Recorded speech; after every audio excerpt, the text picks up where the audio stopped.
I had a glimmer this morning when I woke up and looked out the window and I looked out into the world that was not raining as it was yesterday. And I looked out and it was like, oh, there was this lovely quality to the sky that just felt like, oh, today's going to be that kind of day, whatever that is. It was an embodied feeling of, oh, yes. Meet Deb Dana, clinician, author, consultant, and my guest for this episode of Lives of Tomorrow. Today, we're talking about glimmers.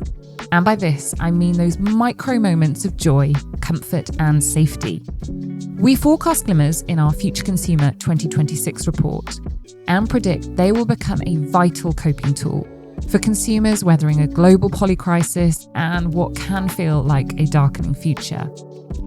In our conversation today, Deb and I will explore what opportunities this will bring, its origins, and discuss and debate the future of this really important consumer sentiment. I'm Carla CEO of WGSN, the world's largest trend forecasting company. And you're listening to Lives of Tomorrow, the WGSN podcast about how we will live our lives in the future. So before we talk about the importance of glimmers, Deb, please can you introduce yourself to our listeners?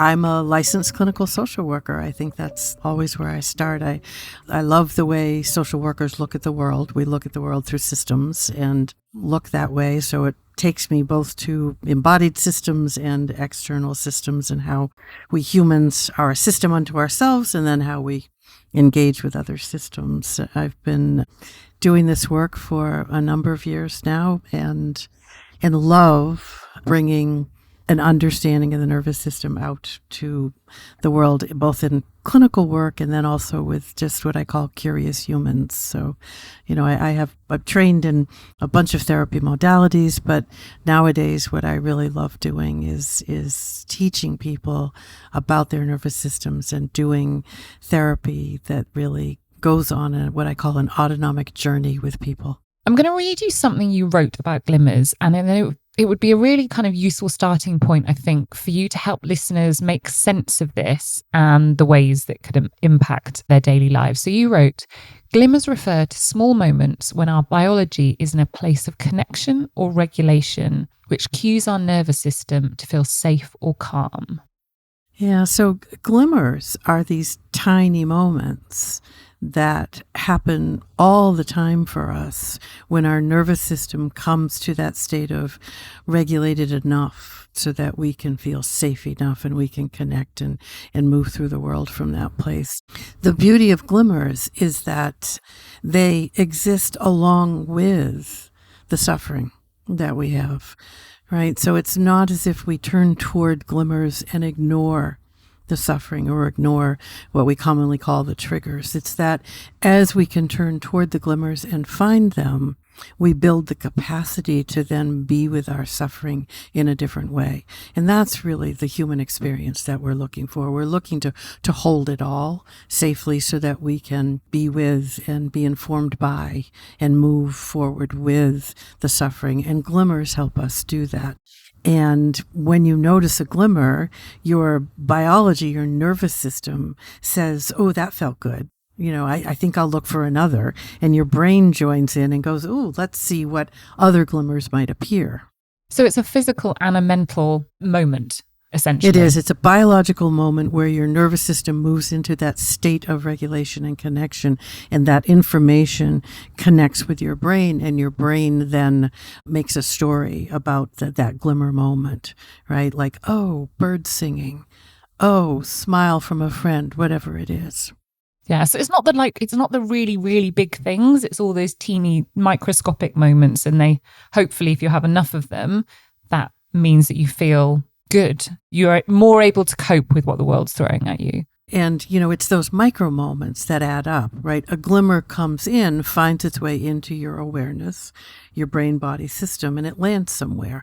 And then the next one comes in and it lands, and they begin to accumulate, which is how we shape new patterns, right? We don't do it by doing some big thing, and then all of a sudden we're in a new pattern. It's small moments that add up, accumulate, and shape us into a direction of connection. And that's the beauty of how, a nervous system works. And so for my beginning work with trauma survivor clients, it's like you only have to find tiny micro moments.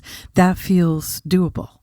Right. And now out in the general world, in the world we're living in that can feel very dark and dangerous and very challenging, can you find a tiny moment? I think I can do that. Maybe I can't sustain an hour's worth of meditation, or whatever, but I can find a glimmer. That I can do. When did you last experience a moment of glimmer? Oh, I had a glimmer this morning when I woke up and looked out the window and I looked out into the world that was not raining as it was yesterday.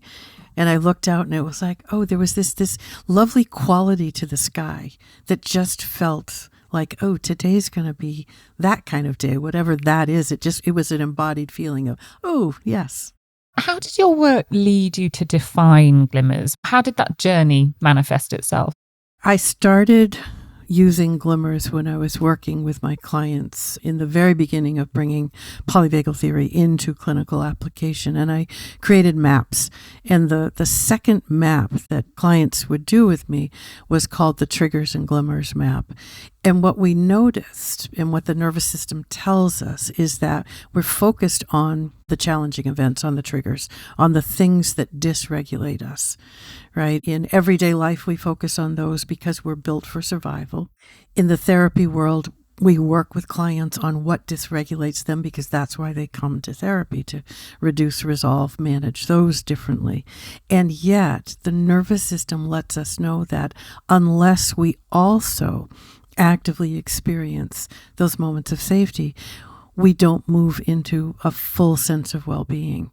So with my clients, we could identify what dysregulates us into survival strategies, and then we began to put on the map the glimmers. What are the things that give you the tiny moments of feeling okay in the world? And okay in the world is probably the basic. You might feel joy or passion or love or happiness or peace or any of those. But for my clients in the beginning, it was simply okay in this moment. What is the polyvagal theory?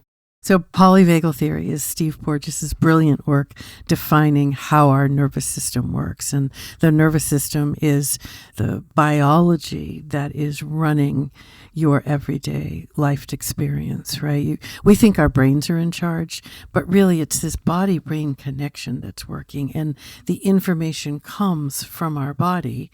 80% from our nervous system comes body to brain, and then our brain makes sense of that information by making up a story. So polyvagal theory has three sort of basic organizing principles: neuroception, hierarchy, co-regulation. And when we understand those, we can become active operators of our nervous system, which I think is where we want to go. Some of those terms I didn't understand either, but And I love that. I love that you say that, Carla, because that's what I want to bring to the world, right? That I want people to say, oh, I didn't know what neuroception was, but now it's part of my everyday language, right? And neuroception is how your nervous system is listening for cues of safety and danger as you move through the day. And it listens to what's happening inside your body. It listens to what's happening in the environment. And it listens to what's happening between you and another person. And those pathways bring in the information, and it's below the level of your thinking brain. So it brings in the information, and then it prompts you to do something, to feel something, to think something, for your body to change. So neuroception is this lovely place where everything begins. So let's bring neuroception into the world. is the advantage of knowing about these things? Because a lot of this is happening on a kind of subconscious level. Does knowing about them enable one to better manage them or to go after things that will positively impact our systems? Exactly. That's why we need to understand neuroception, and we bring perception to neuroception, and then we can identify what are the cues of danger in this moment that are prompting me to move into a survival strategy, to get anxious or angry or disconnect. What are the cues of safety that are here that I'm not noticing or that I might bring in? Because it really is a simple equation. When the cues of danger outweigh the cues of safety, then we move into a survival response and we disconnect from the people around us. We can't be socially engaged, not because we don't want to, but because our biology has moved into survival. So if we can simply shift that safety-danger equation back towards more safety, we then can re-engage. And the interesting thing is, not only are we receiving, but we are also transmitting out into the world. So when you are feeling regulated, safe enough, communicative, connecting, you're putting that out into the world, and you are sending that message to my nervous system, which is what's happening here with us this morning. I'm looking at your face, I see your smile, I feel you're welcome, and my nervous system regulates, feels safe so that we can have the conversation. Yeah, it's absolutely fascinating. What's the sort of, I guess, practical applications of this in terms of how businesses can create space for glimmers within their workforce, or brands can create moments of joy that enable them to connect to consumers? Might sound a little bit superficial, but this clearly is something there's a need for. Absolutely. And because when we invite people to have a glimmer moment, when we create the conditions that would allow people to find a glimmer, right? And everybody finds their own, but when we create the conditions so that's possible, what we're doing is we are inviting people into a moment of safety. And every time we invite people into a moment of safety and they find that place of ventral, ventral is quite an amazing biological place, because when you're in ventral, new stories appear, options emerge, possibilities emerge. We feel hope.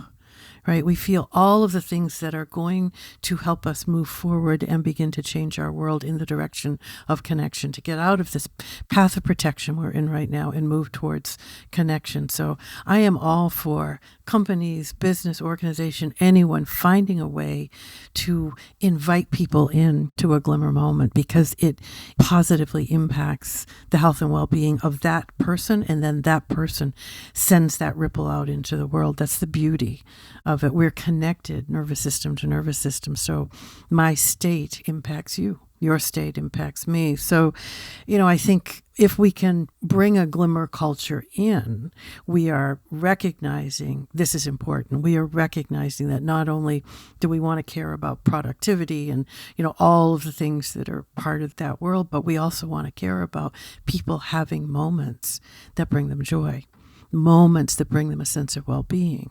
It's so interesting, because I think I came into this conversation thinking about this being very, very joyful. And actually what's interesting as we're talking is this baseline you're talking about, getting to just okay. And if there are enough okay moments, then you can cope with more things that are thrown at you. So it doesn't need to be the huge big event. It doesn't need to be the amazing sunset in Santorini. It can just be the sun's come up and it's a new day, and that makes me feel positive. And that's a bit of a mind shift for me about this whole concept. But actually, if that's what you're going for, that also feels more attainable. We want our nervous system, our brain-body system, to be able to have success. Right? Because once we feel, I can do that, then we will do it more. And so, that first glimmer experience is important. With clients, we would talk about glimmers. We would identify what some might be. And then, the invitation was between this week and next week, maybe you'll find one glimmer and come back and tell me about it. Just one, right? You want to start at a place that feels, I could do that. Right? Because so much of our world is based on reaching so far. Can I reach right here and feel success? Because then I want to reach some more, right? It feels good and it begins to build. And then, I would say to clients, come back and tell me next week. That's the other part of glimmer work out there in the world that's so powerful, is to find ways to share glimmers in a glimmer group, a glimmer buddy.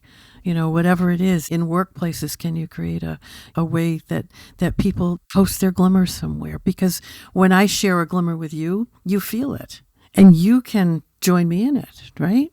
Oh my goodness, I love that. I might have to get on the company Slack channel after this and get everyone sharing glimmers. 600 of us, that would be pretty amazing. That would be very cool. Okay, we're going to switch kind of tempo a little bit, and I'm going to fire some questions at you that are all about getting to know you better. The first one actually is very pertinent to the conversation, because it is, when are you happy? I am happy sometimes when I am in solitude. To give you a bit of context, I was a caregiver for my husband for many, many, many years. And after his death, there was some sort of change in my sense of solitude that I could just sit and be. So solitude sometimes, and then connection with my family and grandkids brings me that sense of joy. What is your go-to dish when you're cooking? I will say I recently found a food delivery service that is local here where they actually have a kitchen where they make it and deliver it to you. And it's like, that was the best thing in the world. So I'm not sure I cook anymore. Okay. However big or small, what day-to-day life hack could you not live without? I'm an early riser, and I get up and I read a couple of newspapers with a beautiful cup of coffee and my cat sitting in my lap. And on the days when I can't do that because I have to be out of the house or I have to, be online or do something, it feels disruptive to my day. What's the last book you read and just had to recommend? Oof, I don't know. I've been pretty academic in my reading recently, and I'm not sure I'd recommend any of it. Deb, it sounds like what you need to do is one of those mornings you need to put the newspapers down and pick up a work of fiction and just kind of lose yourself in that for a little bit. I do. I would agree with that. I'm going to go see what I can find and put it by my bedside. Yes. Put it by my bedside. Okay. And actually, maybe the question I've just given you might be the answer to this one. When was the last time you felt uncomfortable or genuinely challenged? I think the challenge and the discomfort is part of the growth, right? In nervous system world, we talk about stretching our nervous system. That's how we make change. We stretch, but we don't stress, right? So I can be in the discomfort and the sort of place of I'm not sure and still feel as though I'm present and here, rather than going to the stress where I then move into, that anxiety or for me, the place my nervous system takes me is to disconnect, shut down, not here. I think that idea of stretch, not stress, that's amazing. I've never heard that before. I'm going to use that. I've got some stressful stuff going on at work at the moment. I'm going to think of those as things that are stretching me rather than stressing me. Yeah, and then when you notice you're moving from stretch to stress, that's the time to stop. Right? Take a step back and say, what do I need to do to, again, rebalance this equation? Because on the stretch side, you're productive and you're learning and you're moving in a direction of change. On the stress side, your biology will stop that from happening. Okay, we're going to get back into talking about Glimmers, but crucially how they're going to evolve. So we've written about the future of Glimmers as part of WGSN's Future Consumer 2026 forecast. So we're looking a couple of years ahead and thinking about how they will continue to have an impact on consumer behaviour. I think from our perspective, we felt just more knowledge of them will become more prevalent and the importance of them. What's your prediction of how this will evolve as a concept? I like your sense of more knowledge. I would like Glimmers to become part of, everyday vocabulary, that everybody understands Glimmers and talks about Glimmers and shares their Glimmers. It becomes built into all the worlds that we live in, into family conversation, into academic settings, work settings, the medical. It would be lovely if they were just normal and expected, and we're looking for them. Anybody who listens to this conversation, I'm sure, will then in the next few hours after listening to it are going to recognize something and probably recognize it in a different way. And again, without repeating myself, rather than thinking something amazing happens or you're with your entire family and you're celebrating, actually, it just might be the fact that during this conversation, the sun has come out behind me and I can feel a little bit of warmth on the back of my neck. And that's a glimmer. I have had a physical reaction to it. I've acknowledged that that's happened and it's made me feel positive. And then there's a positivity of a conversation like this where you feel like you're learning. There's multitudinal ways to find these. And I love that sense of it. The sun came out, right? Or, I heard a sound in nature, or someone passing by me looked at me and smiled, right? Simple little things that then when you stop like you did and notice it, this is the practice. You see, you stop, you appreciate, and you appreciate for just a couple of seconds. That's all you need to do. And then you keep going. That simple practice, see, stop, appreciate, will then begin to shift your nervous system toward safety and connection. I think that's amazing, right? To something as small as that can begin to shift a nervous system. And then when my system shifts, every nervous system that I come in contact with in the course of my day gets the benefit of that as well. That's the ripple effect that I really think is so powerful. Yeah, that's amazing.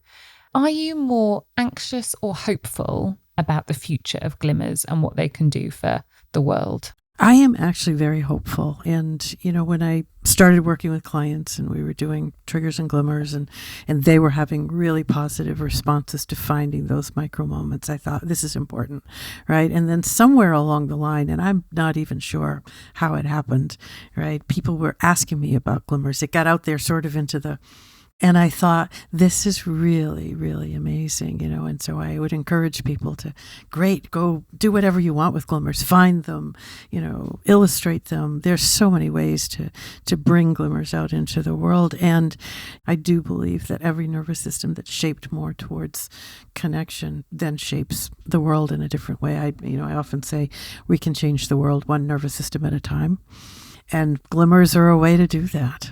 We've talked about Glimmers a lot at WGSN, and it's one of those things that has just resonated.